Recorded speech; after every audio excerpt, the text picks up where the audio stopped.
Hi on my channel. If you want to subscribe to the channel, I will post a gaming channel not for Rubik's Cube solving. This video is for idiots like me who can't remember all sorts of rules like Ruru, Rufu, and similar. And it's for me so that in a year when I forget how to solve the problem, I can look and remember. A very easy way for me how it's done. First, you need to collect the first floor. Well, if you can't do this without any formulas, you are either a complete idiot or you don't want to solve this puzzle. Advice: throw the cube in the trash and forget it's not for your brain. If you still don't understand, you need to make the top layer completely white and the three colors on all pieces on each side of the first layer the same color. These colors should match the center pieces of the second layer. I'll show you what it should look like. If the first part is too complicated for you, just dislike the video and close it. Now let's forget about the first layer and solve the second layer. We'll take colors from the third layer and place them in the side pieces of the second layer as shown in the video. We will take from the bottom layer and put it where I show. We will replace this square. We will find the same color from the third layer. The front color is green and the bottom is red, so we need to place it between the green and red colors. To solve the second layer, a single method with a small modification is sufficient. We'll turn the green side away from where we intend to place it. Then, we'll lower 3 white corner pieces from the top layer. We'll turn the bottom white corner piece to the side. Return the other 2 white pieces to their original positions. And then, after rotating the cube, we'll place the single white piece back in its place. I'll demonstrate this again. To make it easier to remember visually, just remember to turn the green, or any other color, side opposite to where you want to place it, and then follow only the white corner piece. Lower it, turn it, and place it back. This works in both directions. Just turn the green side in the opposite direction if you need to place it on the opposite side, and take the white piece from the other side. A single simple formula is needed for the second layer.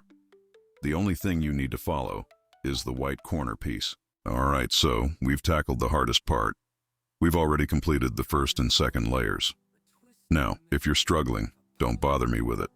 Your place is in a factory, carrying boxes from one place to another, not doing complex tasks like solving the second layer of a Rubik's Cube. For those of you with a little bit of gray matter left, we'll move on to the third layer. First, I'll show you a move that we'll use multiple times, and let's call it the move not for idiots. To avoid repetition, I'll just write the name of this move and how many times to repeat it when needed. Now, engage your brains and watch carefully as I demonstrate this move for the non-geniuses several times. If you forget how to do it, the goal is to come back to this part and practice for a month or 2 until you can perform it automatically.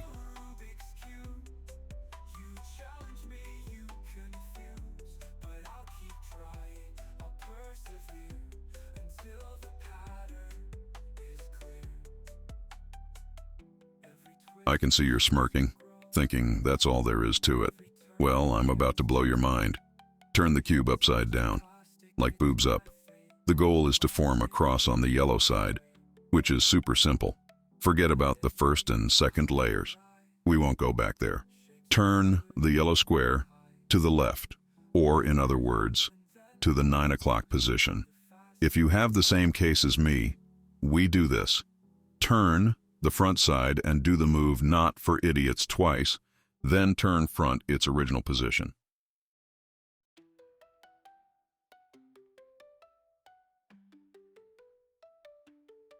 Colors swirl, a twisted maze, a puzzle box, a tricky craze. Twist and turn again, trying to solve it in my brain.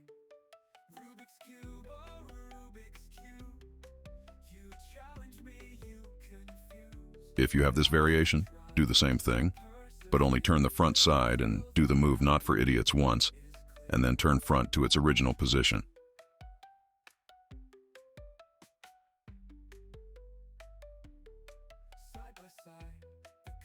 As you can see, in both cases, we end up with a yellow cross. Now our goal is to make the front middle pieces of the top layer have the same color as the corresponding pieces on the second layer on all sides. The next step is to match the colors of the front center pieces on the top layer with the corresponding pieces on the second layer on all sides. If a side and its neighboring side have matching colors, we perform this algorithm. If the opposite sides match, we carry out the same sequence of moves.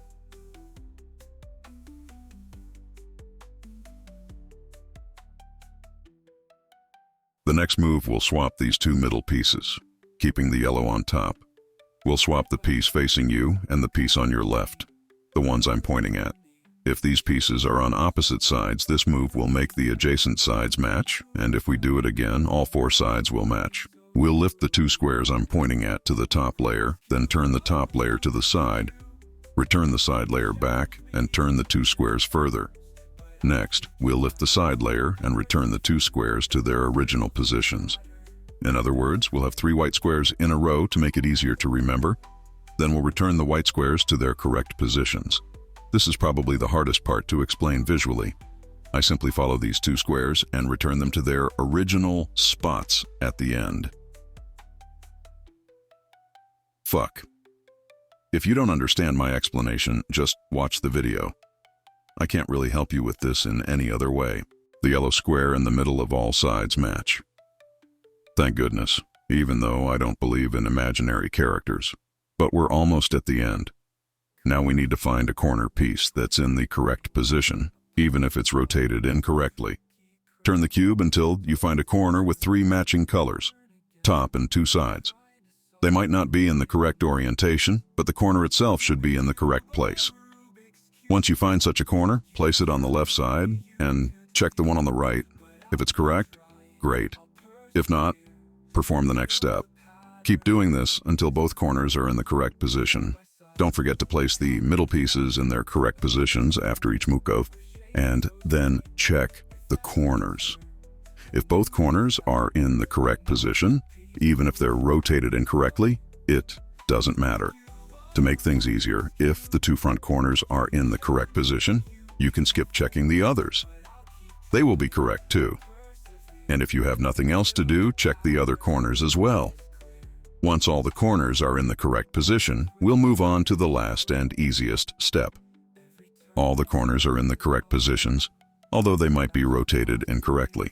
Flip the cube so that the white side is on top and the incorrectly oriented corner is on the right side, bottom. The most important thing now is to stay calm and don't move the cube from this position.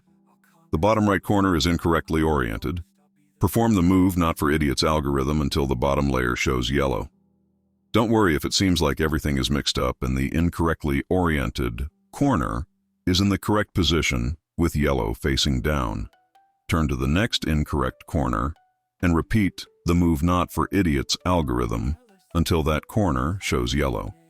The key is to keep the cube in the same position. If you had 2 incorrect corners, the cube should be solved after placing them correctly. If you had 3 or 4 incorrect corners, repeat this process until all corners show yellow on the bottom and are in the correct positions. If something goes wrong, either the cube was assembled incorrectly or you made a mistake. Rewatch the video carefully, like it, and leave a comment to thank me for creating this video. Then start solving the cube again. Side by side, the colors meet a symphony of shapes so sweet. With every turn, a new design.